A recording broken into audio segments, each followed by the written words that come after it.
जय हिंद दोस्तों, मैं मुन्ना आप लोग को अपने यूट्यूब चैनल पर स्वागत करता हूं।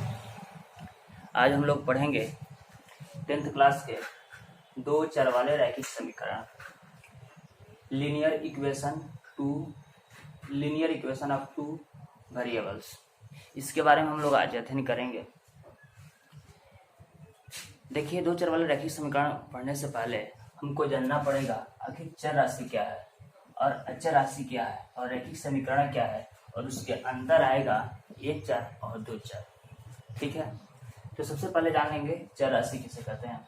तो वैसी राशि जिसका मान स्थिर नहीं होता है उसे चर राशि कहते हैं। मतलब उसका मान बदलता रहेगा, 1 2 3 4 5 मतलब बदलता रहेगा, तो उसको क्या बोलेंगे? चर राशि कहेंगे। जैसे में ये x y z इसके उदाहरण है। अब आकर देखते हैं, जब चर ऐसे है तो अचर क्या होगा? वैसी राशि जिसका मान स्थिर होता है अचर राशि कहलाता है। तो जैसे में ये हो गया 10 12 1 2 3 4 5 कोई जो सी संख्यात्मक मान है, या ABCD ये लिख सकते हैं। अब देखते हैं, जो अचर राशि होता है वो दो प्रकार का होता है। एक होता है स्वच्छ अचर, एक होता है निरपेक्ष अचर। स्वच्छ अचर में होता है स्वेच्छा से रखा हुआ है, ABC बड़ा सी है। चलो आगे। और निरपेक्ष में आता है 1 2 3 4 5 6 7 8 9 10 और अंदर रूप में भी हो सकता है, तो निरपेक्ष।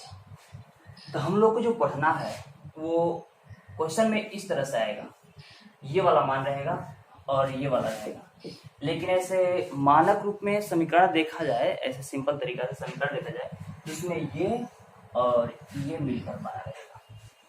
तो हम लोग पहले समीकरण से शुरुआत हो गई है, लेकिन हल हम लोग इसमें आएगा तो हम करेंगे। इसमें भी हो सकता है हल, लेकिन दूसरा है, लेकिन हम लोग इस पर से ही ज्यादा हल करेंगे।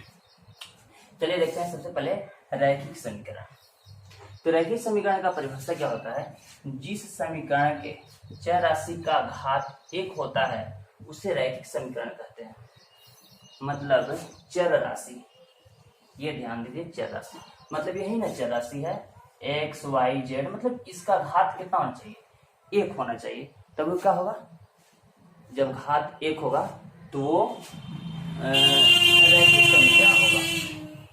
अब रैखिक समीकरण का, ऐसे रैखिक समीकरण के एक चर वाले रैखिक समीकरण का मानक रूप लिखा है।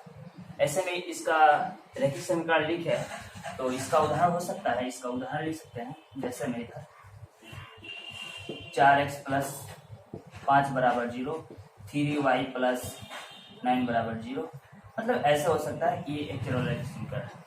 ठीक, एक चर वाले रैखिक समीकरण के मानक रूप, तो उसका मानक रूप होता है ये। यहाँ पर a ≠ 0 होता है, और a और b जो है ना, ये होता है अचर राशि। क्या होता है? अचर राशि। तथा x जो है ना, ये क्या होता है? चर राशि होता है। x क्या होता है? चर राशि होता है। अब देखिए, इसका हल क्या हो सकता है? इसका हल हो सकता है ax + b = 0। ये तो हो गया समीकरण हम लोग का मानक रूप। अब हम लोग क्या कर रहे हैं, इस b को इधर भेजेंगे। तो b को अगर भेजेंगे उधर तो माइनस में हो जाएगा, और जब माइनस में हो जाएगा तो यहाँ x जब करेंगे तो ये वाला इधर है गुणा में, x से a से गुणा में, तो जब बराबर इधर जाएगा तो बराबर जब इधर जाएगा तो इधर गुणा में, तो इधर आकर क्या हो जाएगा? भाग में हो जाएगा। तो हमारा x का मान ये हो जाएगा, तो हमारा हल ये निकल जाता है। अब देखिए, दो चर वाले रैखिक समीकरण का मानक रूप हमारा ये होता है ax + by ये हमारा दो चर वाला रैखिक समीकरण का मानक रूप है। अब देखिए, जहां ABC क्या है? अचर है, अचर राशि है, और XY क्या है? चर राशि है।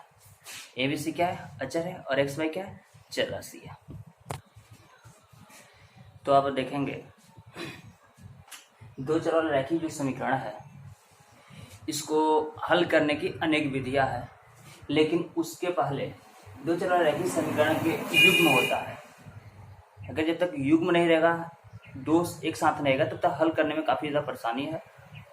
एक हल करेंगे तो एक नहीं निकलेगा, तो इसीलिए हल करने के लिए दो समीकरण का युग्म होता है, तभी हल होता है। जब दो समीकरण युग्म होता है तो इसीलिए इसको क्या नाम दे दिया गया था? युगपत समीकरण। युगपत समीकरण, तो इसमें एक समीकरण ये रह गया और एक समीकरण ये रह गया, ये दो समीकरण।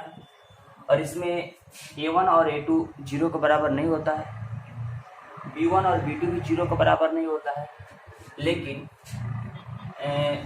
x और y जो है ना अज्ञात चर राशि है। मतलब ऐसे समीकरण को युगपत समीकरण कहते हैं जिसमें x तथा y क्या अज्ञात चर राशि है। अब देखिए, दो चर वाला रैखिक समीकरण में अज्ञात चर राशि को हल करने के लिए बहुत से विधि है, बहुत तरीका की विधि है, लेकिन कुछ 5 है जो हम लोग को काफी ज्यादा जानना जरूरी होता है, 10वीं क्लास में पढ़ना जरूरी होता है। उन 5 के बारे में हम लोग पहले चर्चा करेंगे और इन्हीं के बारे में जानेंगे, और जो भी मेथड है उसके बारे में जानना भी उतना जरूरत नहीं है, क्योंकि जितना जानना जरूरत है बस इतना ही हम लोग का 10वीं क्लास का काम निकल जाएगा। तो सबसे पहले नंबर है आलेख विधि। शुरुआती में हम दो चर वाले रैखिक समीकरण में आलेख विधि ही पढ़ाएंगे, और आलेख विधि से हल करने के 10वीं क्लास में 5 नंबर का एक क्वेश्चन आता ही आता है। प्रत्येक साल एक क्वेश्चन 5 नंबर का आता है। तो आलेख विधि से दो चर वाले रैखिक समीकरण से एक क्वेश्चन आता है और उसको हल करने का हम सिखाएंगे, एकदम बेसिक कंसेप्ट से सिखाएंगे, एकदम बेसिक से। दूसरा है प्रतिस्थापन विधि, तीसरा है तुलनात्मक विधि, चौथा है विलोपन विधि और पांचवा है बीजगणन विधि। इसके इंग्लिश नाम है ये है आलेख विधि को बाय ग्राफिकल मेथड, और प्रतिस्थापन विधि को बाय सब्स्टिट्यूशन मेथड,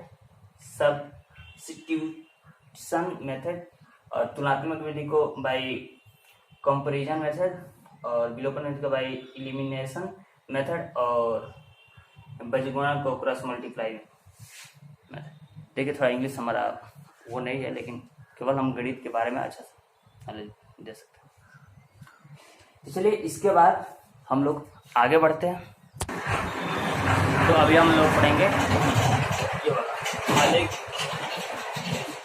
आलेख विधि में थोड़ा सा ध्यान देना है कि इसमें कुछ बेसिक कंसेप्ट जानना अति आवश्यक होता है। देखिए, आलेख विधि से हल करने के लिए सबसे पहले आलेख के बारे में जानना होता है। तो इसमें तल होता है और एक ही तल पर ये देखा जाता है। तो एक तल है और तल में एक ऐसे रेखा खींचा गया है और एक ऐसे रेखा खींचा गया है। ये जो रेखा ऐसे खींचा गया है इसको बोलते हैं एक्स अक्ष, और जो सीधा खींचा गया है जो लेटा हुआ है वो एक्स अक्ष, और जो सीधा परपेंडिकुलर खड़ा है वो बोलते हैं वाई अक्ष। और जहां दोनों रेखाएं आपस में काट रही है यहाँ पर इसको बोलते हैं मूल बिंदु। ठीक है। अब देखिए, ये मूल बिंदु से एक्स अक्ष से इधर जाएंगे तो ये हो जाएगा एक्स, ये होता है इधर जाने पर प्लस। ठीक है। और इसी मूल बिंदु से हम लोग इधर जाएंगे तो ये होगा माइनस, और ये होता है यहाँ पर सिंबल देते हैं एक्स डैश। इस मूल बिंदु से जब हम ऊपर जाते हैं इसको बोलते हैं प्लस, ये प्लस चिन्ह से दर्शाते हैं। और जब इसी मूल बिंदु से जब नीचे आते हैं इसको बोलते हैं माइनस। ये होता है वाई डैश, ये वाई, ये हो जाता है वाई, और ये होता है वाई डैश, ये वाई डैश सिंबल। तो इससे ये पता चलता है कि ये 4 तो मतलब ये पूरा है ना, तो 4 भागों में बटा हुआ है। तो इसको बोलेंगे 4 भागों में बटा हुआ है। एक तल है, इसको 4 भागों में बांटे हैं। इसमें पहला नंबर जो है ये प्रथम क्वाड्रेंट है, प्रथम चतुर्थांश बोल सकते हैं।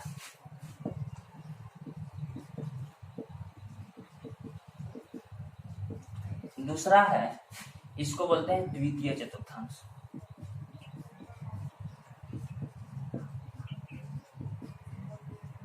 इसको बोलेंगे तृतीय चतुर्थांश।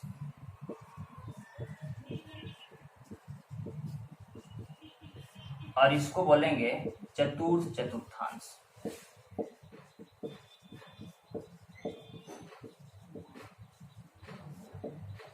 ठीक है। देखो ये काफी ज्यादा पढ़ना है, ये त्रिकोणमिति में भी थोड़ा बहुत पढ़ना है, और निर्देशांक ज्यामिति में भी पढ़ना है, और आलेख विधि में पढ़ना ही है। तो इसको थोड़ा सा बढ़िया से ध्यान रखना, क्योंकि ये काफी जरूरतमंद है। अब देखिए इसमें जो होता है प्रथम चतुर्थांश में ये दोनों प्लस होता है, इसमें जो होता है ये एक प्लस होता है, पहला नंबर जो इधर आएगा तो ये माइनस हो जाएगा और ऊपर जाएगा, ये ऊपर जाएगा तो प्लस हो जाएगा, दूसरा में माइनस और प्लस। इसमें आएंगे तो इधर देखो ये माइनस और ये माइनस, तो ये दोनों मिलकर क्या हो जाएगा माइनस। इसमें आएंगे तो देखो ये प्लस और ये माइनस, ये प्लस और माइनस। देखो इसमें होता क्या है कि हम लोग जो लिखते हैं ना निर्देशांक लिखते हैं, इसमें निर्देशांक की आवश्यकता होती है। इसमें निर्देशांक जो लिखते हैं तो ऐसे लिखते हैं एक्स और वाई लिखते हैं। तो इसमें एक्स जो होता है ना ये भुज होता है और वाई जो होता है यह कोटि होता है। बात आ रही है समझ में? तो इसको ध्यान रखना। तो इसमें जो भी पहला नंबर इस यहां से देख लीजिए, ये जो पहला है ना ये एक्स का है और ये वाला है वाई का। इधर गए पहले एक्स प्लस, इधर गए वाई प्लस। इसमें देखिए इस सेकंड में इधर पहले इधर आएंगे ना, पहले एक्स वाले देखेंगे तो एक्स वाले आएंगे तो ये माइनस, फिर ऊपर जाएंगे तो प्लस, तो इस वाले में पहले माइनस फिर प्लस। तीसरा में आएंगे तो पहले इधर आएंगे ना, तो पहले इधर आएंगे तो ये माइनस और फिर नीचे आएंगे फिर माइनस, दोनों माइनस। इसमें देखते हैं तो पहले एक्स लिखेंगे तो एक्स वाला देख लीजिए तो प्लस, फिर नीचे आ रहे हैं तो माइनस। ठीक है, तो ये हो गया हम लोगों का कुछ बेसिक कंसेप्ट, इसको याद करना अति आवश्यक है। इसका थोड़ा स्क्रीनशॉट ले लीजिए ताकि याद करने में काफी ज्यादा आसानी हो। अब चलिए हम लोग आलेख कुछ खींचते हैं। आलेख खींचकर देखते हैं कि कैसे आलेख खींचा जाता है। चलिए हम मान लेते हैं x बराबर 5 का आलेख खींचना है।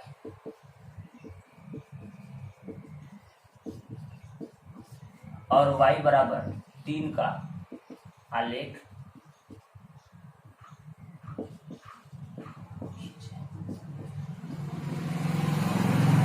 चलिए देख लेते हैं।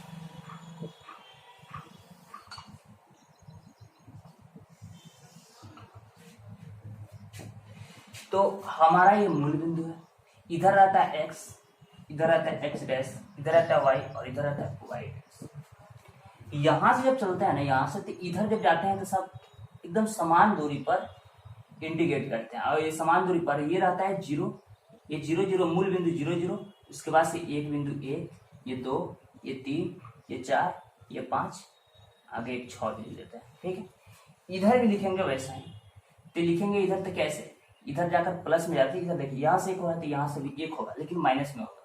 ये 2 माइनस में, ये 3 माइनस में, ये 4 माइनस में, मतलब ऐसे आगे तक बढ़ता जाएगा। यहाँ से जब ऊपर जाएंगे समान दूरी का हम ले लेंगे ये, और उसके बाद से ये 1 2 3 4 5, और इधर नीचे भी आएंगे तो क्या होगा माइनस में, एकदम समान दूरी से होगा। तो ये होगा -1 -2 -3 -4 -5। ठीक है, देख लीजिए हम ऐसे बोले थे ना उसमें कि इधर जाएंगे तो प्लस होगा, तो देखिए इधर का सब प्लस में लिखे हैं, इधर आएंगे तो सब माइनस में होगा, तो देखिए इधर में सब माइनस लिखे हैं। इधर की तरफ बढ़ रहा है, ऊपर की तरफ लिखे तो प्लस होगा, देखिए ऊपर की तरफ जो भी लिखे हैं सब प्लस में लिखे हैं। नीचे की तरफ माइनस होगा, तो देखिए नीचे की तरफ जो भी लिखे हैं क्या किस में लिखे हैं माइनस में लिखे। बात समझ। अब कह रहे हैं x बराबर कितना 5 और इसका आलेख खींचना है, तो इस पर x पर चलेंगे 1 2 3 4 5 दिख रहा है, तो 5 पर y अक्ष की जैसे यहाँ पर एक आलेख खींचेंगे। तो ये हमारा जो आलेख मिला ना x बराबर 5 का आलेख है, ये x बराबर 5 का आलेख है। ठीक है, अब देखिए y बराबर 3 का आलेख, तो y 3 कह रहा है, प्लस में कह रहा है, तो प्लस ऊपर जाएगा ना, तो यहाँ से 1 ये है, 2 ये है, 3 है, 3 पर प्लस, तो ये इसका आलेख ऐसे होगा। तो ये होगा y बराबर 3। ठीक है, अब देखिए ये जो दोनों बिंदु आपस में यहाँ टकरा रहा है, इन दोनों बिंदु आपस में टकरा रहा है, इसी को बोलते हैं, इसको बोलेंगे, एक बिंदु को ले लेते हैं, मान के चलिए कोई निर्देशांक, इसको क्या बोलेंगे निर्देशांक। ठीक है, तो x बराबर क्या है यहाँ पर 5, x मान 5 लिखे और y का क्या लिखे हैं 3 लिखे हैं, तो ये एक निर्देशांक प्राप्त हुआ और इसका निर्देशांक जो है 5 और 3 है। ठीक है,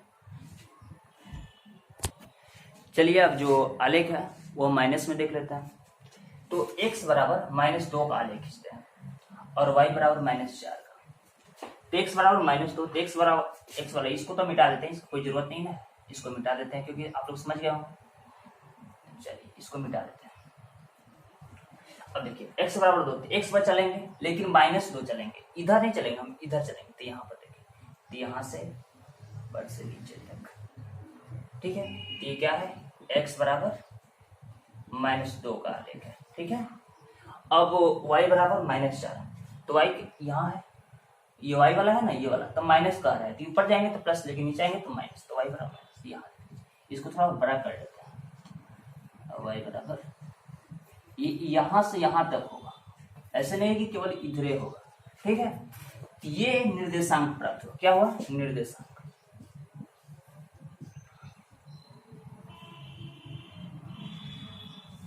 और इसका निर्देशांक क्या हुआ, एक्स वाई, इसका निर्देशांक हो गया। पहले एक्स वाला क्या था, -2, और वाई वाला क्या था, -4, तो इसका निर्देशांक।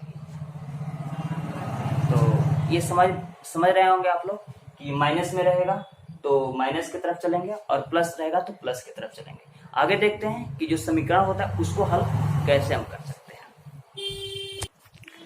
चलिए अब दो हम समीकरण लिख रहे हैं, x + y = 2 और दूसरा समीकरण लिखा है x - y = 4।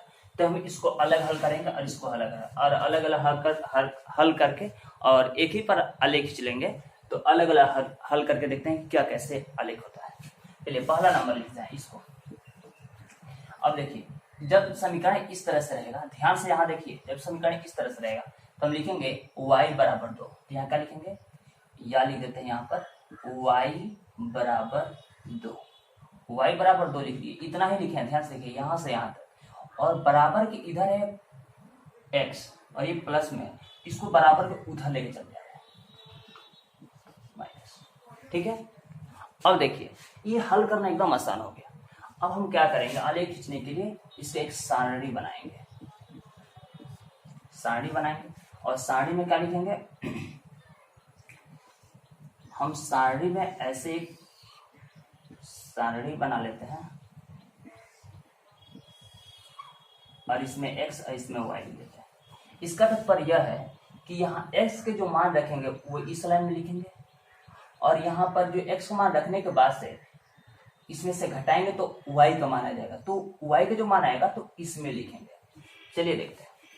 अब पहले x का मान हम लिख रहे हैं 0, तो x का मान 0 रखे, x लाइन में रख दिए, तो 2 में से 0 जाएगा तो क्या होगा, 2 में से 0 जाएगा तो 2 ही बच जाएगा।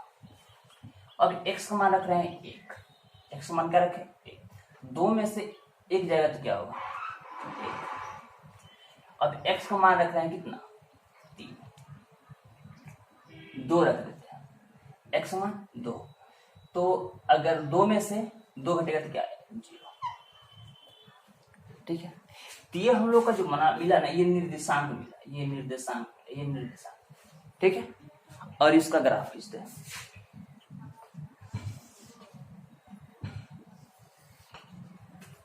यहाँ पर मूल बिंदु है,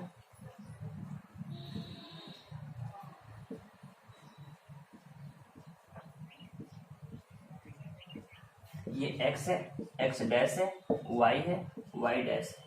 यहाँ लिखेंगे 1 2 3 4, यहाँ लिखेंगे 1 2 3 4, यहाँ लिखेंगे -1 -2 -3 -4, यहाँ लिखेंगे -1 -2 -3 और यहाँ -4।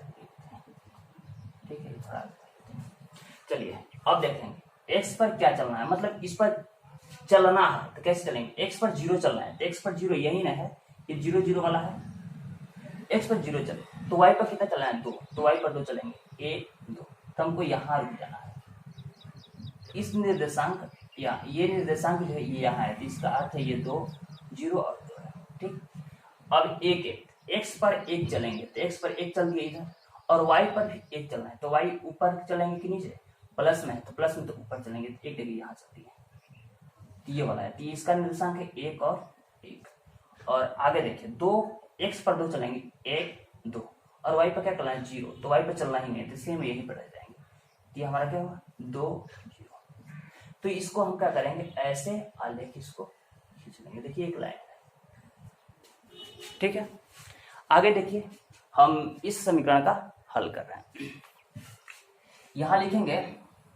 अब देखिए यहां पर हम कर रहे हैं, यहां पर हम y को केवल उधर भेज देते हैं, इस 4 को इधर ला दे रहे हैं, समझ रहे हैं ना। तो इस y को केवल x, और ये 4 इधर प्लस में इधर आएगा तो क्या हो जाएगा -4, और बराबर में ये y, ठीक है। तो y बराबर क्या हो जाएगा x - 4, ठीक है। और ये हमारा सारणी बना लेते हैं, सारणी फिर उसी के जैसे। देखिए अधिकतम 3 मान रखना है सारणी में, कितना मान रखना है 3। चलिए 3 मान रख देते हैं।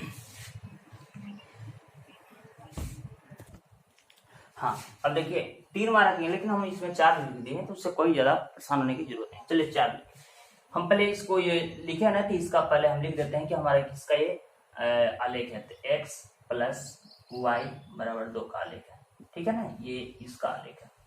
और इसके लिए देखते हैं, इसके लिए देखेंगे तो यहाँ x का मान रखेंगे, तो x का मान पहले 1 रख देते हैं, ऐसे कुछ भी रख सकते हैं इच्छा का अनुसार। 1 रखना है तो x रखेंगे, 1 में से 4 जाएगा तो -3, एक बार 2 रख रहे हैं, 2 में से 4 जाएगा तो -2, एक बार 3 रख रहे हैं, 3 में से 4 जाएगा तो -1, एक बार 4 रख रहे हैं, 4 में से 4 क्या 0, ठीक है। चलो इस पर देख लेते हैं आलेख कैसे होता है। x = 1, x = 1 यहाँ है, और y = -3 चलना है, नीचे चलना है। देखिए उसमें ऊपर चलना था, प्लस था तो ऊपर था, इसमें माइनस तो नीचे चलेंगे, तो कितना चलेंगे -3, तो 1 2 3, तो यहाँ पर चल कर आ रहे हैं, ठीक है ना। अब चलिए x = 2 चलना है, x = 1 2, और y = कितना चलना है -2, फिर ये भी नीचे चलेंगे 1 2, तो यहाँ की बात है। आगे ये 3 और 1, x पर 3 चलेंगे, 1 2 3, और y पे 1 चलेंगे, तो यहाँ इसके सामने, ठीक है। x पर 4, x पर 4 चलेंगे, y पर 0, y पर 0 चलेंगे, तो एक यहाँ की बात। सबका हम निर्देशांक लिख देते हैं। इसका निर्देशांक क्या हो जाएगा 1 और -3, इसका निर्देशांक 2 और -2, और इसका निर्देशांक 3 और -1, और इसका निर्देशांक 4 और 0। तो देखिए चारों बिंदु जो है ना एक लाइन में, तो आलेख खींच सकते हैं इसका। ऐसा नहीं है कि 2 अलग अलग मतलब खींचे, एक में भी खींच सकते हैं, और चाहेंगे तो एक एक भी अलग अलग भी खींच सकते हैं, इससे कोई ज्यादा प्रॉब्लम होने की जरूरत नहीं। मतलब एक ये खींचे तो इसका अलग खींच दिए, और ये निचला वाला है इसका, इसके लिए अलग एक बनाकर उस पर भी खींच सकते हैं। इसका आलेख x - y बराबर कहते हैं कि ये बेसिक कंसेप्ट है, जो 2 चर वाले रैखिक समीकरण का बेसिक कंसेप्ट आलेख विधि से हल करने का, वो आप लोग को समझ में आ रहा होगा। तो अगर ये समझ में आ रहा है, अगर नहीं समझ में आया तो 2 बार 3 बार इस वीडियो को इतना आलेख वाला विधि देखिए, और देखकर और कुछ क्वेश्चन देते हैं उसको बनाने का प्रयास करें। सेम इसी तरह क्वेश्चन देते हैं, चलिए देख लेते हैं। पहला नंबर क्वेश्चन x + y = 4, दूसरा नंबर x - y = 3, तीसरा नंबर x - y = 6, चौथा नंबर x + y = 5।